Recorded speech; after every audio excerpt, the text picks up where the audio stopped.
मुंबई उच्च न्यायालय पद भरती आहे, त्याच्यामध्ये मराठीमध्ये 10 मार्क्सचे प्रश्न येतात.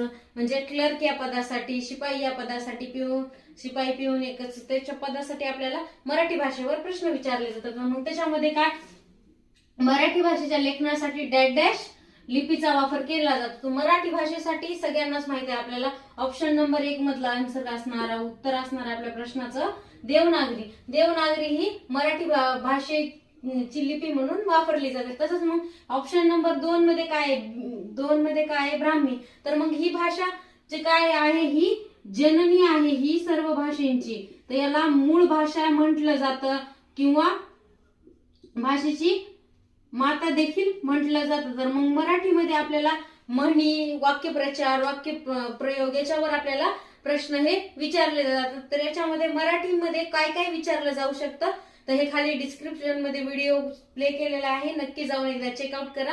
त्याच्यामध्ये मराठीमध्ये आपल्याला हायकोर्ट या परीक्षेमध्ये काय काय विचारलं जातं मराठी